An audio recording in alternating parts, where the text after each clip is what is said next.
might seem like there's not a lot going on in February in the garden, but it actually presents us with a perfect opportunity to get our plots ready and make sure we're ready for the really busy season of spring. Hello everyone, I'm Lucy, this is my allotment, and welcome to today's video all about February garden jobs. I'm offering you 5 garden jobs that you can get done right now to help you succeed this year. These will save you time in the long run, and they'll make sure your vegetables and your produce is really healthy and it has a lot of nutrients to access. Our first garden job we're going to talk about today is pruning fruit trees. If you've taken on a new allotment, you might notice there's fruit trees around, and if you've had fruit trees for a long time, maybe you haven't pruned them back recently. Pruning is a really important way of ensuring that your fruit is going to be successful and produce lots of fruit for you. When approaching pruning your fruit trees, you need to remember the 3 Ds first, and that is dead, diseased and decaying wood. So your diseased wood is the most important one that you need to tackle first, because this is going to spread disease through the tree if you're not careful. The second is decaying, and this is wood that looks really sunken, it looks very unhealthy, it looks quite dark, it just looks really bad. Maybe the leaves and the flowers looked really bad on those branches last year, or the aphids got into it and there's sap everywhere.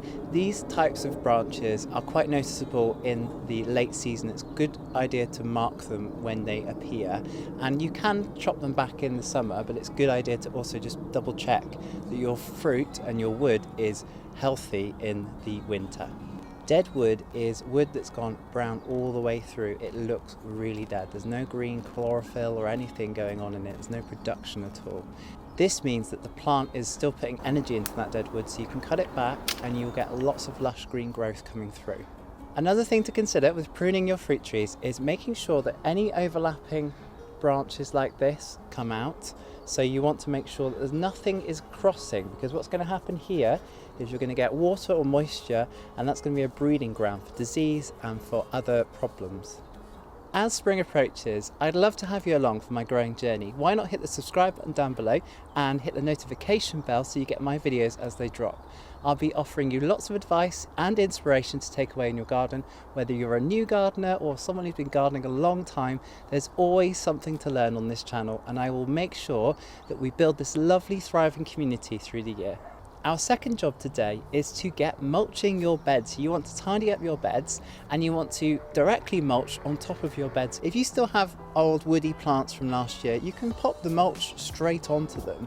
You want to build up a really good layer, like 4 or 5 inches is going to be really good for your plants this year. But if you can't go that big, then reduce it down to about 2 centimeters, it will still be fine. You just want to get some sort of food onto your beds.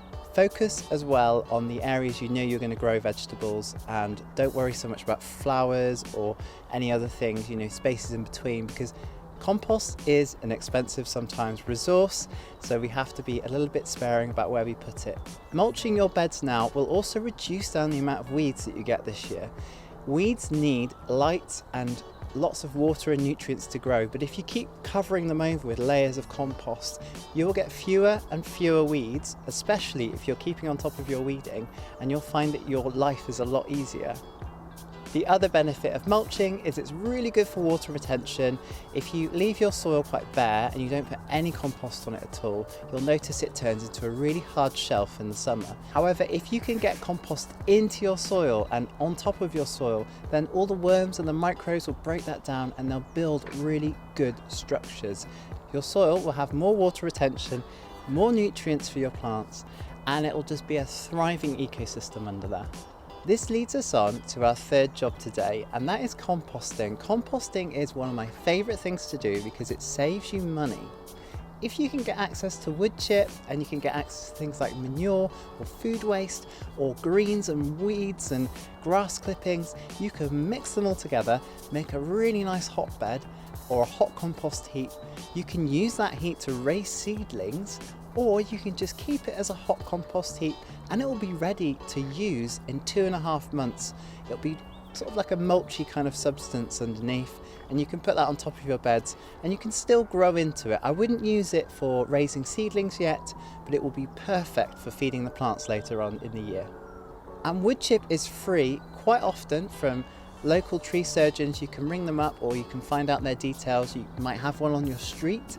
You can ask them to drop off some wood chip and you can use that on your beds. If you'd like to check out my hot composting tips, you can find them out over here. Job number 4 is related to job number 1, but it's pruning back your raspberries. There are 2 types of raspberries that you'll have growing on your allotment. One is a summer fruiting and one is an autumn fruiting. They need different pruning techniques.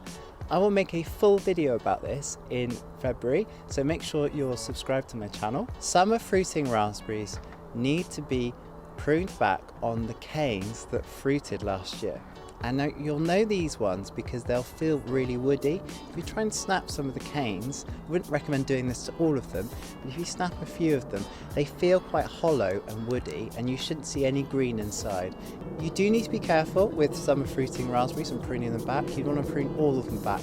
If you accidentally get a few, don't worry about that. They will come back. They'll just take a little bit longer to fruit. Autumn fruiting raspberries are really easy because you just chop them all down to about 2 inches above the soil, you mulch it down really well, and then they're ready to go for the year ahead. This job is the most exciting one and I've saved it till last. Now is a good time to start sowing seeds. You can get broad beans in right now. You can also start doing your early lettuces, early salads. You could even start sowing some aubergines and chilies at home. They will need heat and light and you will have to grow them for a while, so make sure you've got enough space for quite tall plants. It's really exciting actually being able to sow some of these seeds now. I wouldn't rush ahead with too many if you haven't got enough space, but it's a perfect time to start sowing broad beans because they will rush through and give you a crop in about June. And you can also get some lettuces and salads in, which to me signify the start of spring. Having all those lovely lush greens in your dinner plates at home, oh, it's amazing. Thank you so much for watching today's video. I hope you found these tips useful. I hope they give you some ideas to take away and get your plot ready for this year. If you'd like to check out any more of my videos, you can find them over here. I'll see you in the next video. Bye.